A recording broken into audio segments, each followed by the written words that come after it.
महाराष्ट्राच्या इतिहासात असेही एक प्रकरण घडले आहे. अत्यंत इंटरेस्टिंग असे हे प्रकरण आहे आणि हे प्रकरण म्हणजे बारभाई प्रकरण म्हणून ओळखले जाते किंवा बारभाई प्रकरण होय.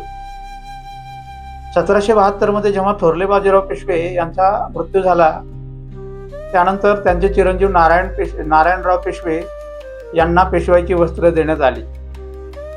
परंतु नारायणरावांचे थोरले काका रघुनाथराव पेशवे यांनी गारद्याच्या साहाय्याने रघुनाथरावांचा खून केला आणि पेशवाई हस्तगत करण्याचा प्रयत्न केला.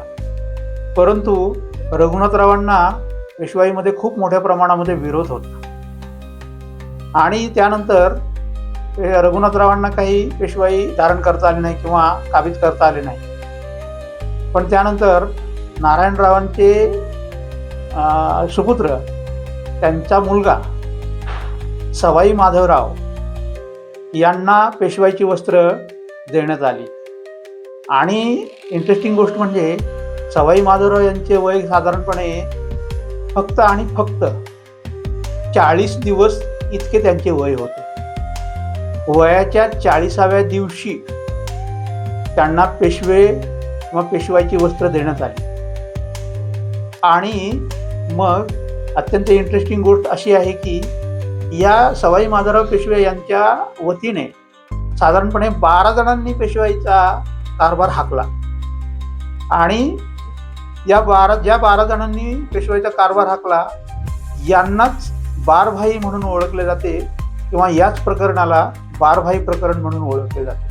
आणि मग आता यांच्यामध्ये हे जे 12 जण होते ते कोण कोण होते तर ते साधारणपणे याच्यामध्ये होते ते नाना फडणीस, हरिपंत पेठे, सखाराम बापू बोकील, त्र्यंबकराव पेठे, मोरोबा फडणीस, बापूजी नाईक, मालोजी घोरपडे, भवानराव प्रतिनिधी, रास्ते, मालोजी घोरपडे, पटवर्धन, महादजी शिंदे, तुकोजी होळकर या 12 जणांनी सवाई माधवराव यांच्या वतीने पेशवाईचा कारभार पाहिला, पेशवाईचा कारभार हाकला. म्हणून या प्रकरणाला बारभाई प्रकरण असे म्हणतात. परंतु माझा वैयक्तिक एक असा संदर्भ आहे या बाबतीचा की मी लहान असताना आमच्या गावामध्ये माझ्या वडिलांबरोबर मी शेतामध्ये त्यांच्यासोबत जात असे आणि मग जिथे जनावरांच्या मागे म्हणा किंवा शेळ्यांच्या मागे म्हणा किंवा शेतात काम करण्यासाठी म्हणा आणि मग वडिलांच्या सोबत जात असे शेतांमध्ये. परंतु शेतकऱ्यांनी त्यांच्या शेताची नावं ठेवलेली असतात किंवा त्यांच्या शेतांना नावं दिलेली असतात. अनेक गावामध्ये असे आपल्याला आढळून येते किंवा तुम्हाला सुद्धा माहिती असेल. आणि मग आमच्या गावामध्ये सुद्धा अनेक शेतकऱ्यांनी त्यांच्या ज्या ठिकाणी त्यांची शेती आहे त्या ठिकाणच्या शेतींना वेगवेगळी नावं दिली होती. आणि मग आमच्या गावातील खंडूदादा सोनटक्के म्हणून एक प्रतिष्ठित व्यक्ती होते, अत्यंत सुस्वभावी होते आणि त्यांचे अनेक ठिकाणी वेगवेगळ्या ठिकाणी शेती होती. परंतु त्यांचं एका ठिकाणी जी शेती होती त्या शेतीचं नाव होतं बारभाई. आणि मग लहानपणी ज्यावेळी चर्चा असायची की कुठे निघाला आहात, कोणाच्या शेतात निघाला आहात तर सांगायचे की आम्ही बारभाईमध्ये चाललो आहे किंवा तुम्ही आज कुठे जनावरं राखली तर सांगायचे की आम्ही बारभाईमध्ये जनावरं राखली किंवा म्हणायचे की आज कुठले पेरणी केली तुम्ही, कुठे कोणत्या शेतात पेरणी केली चर्चा असायची. तर ते सांगायचे की बाबा जे काम करणारे लोक सांगायचे आम्ही बारभाईमध्ये गेलो.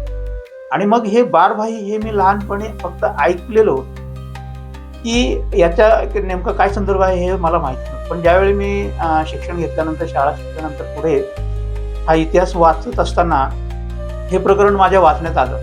त्यावेळी मला ते माझ्या लहानपणीचा तो एक प्रसंग आठवला की मी हे नाव ऐकलेलं आहे किंवा हे नाव मला माहिती आहे. आणि हे बारभाई नाव तर आमच्या गावातील एका शेतकऱ्यांनी दिलेलं त्यांच्या शेतीला नाव आहे. आणि मग अशा पद्धतीचा हा एक इंटरेस्टिंग इतिहास आहे आणि अत्यंत वेगळा असा एक किस्सा आहे किंवा इतिहास आहे. धन्यवाद. थँक्यू.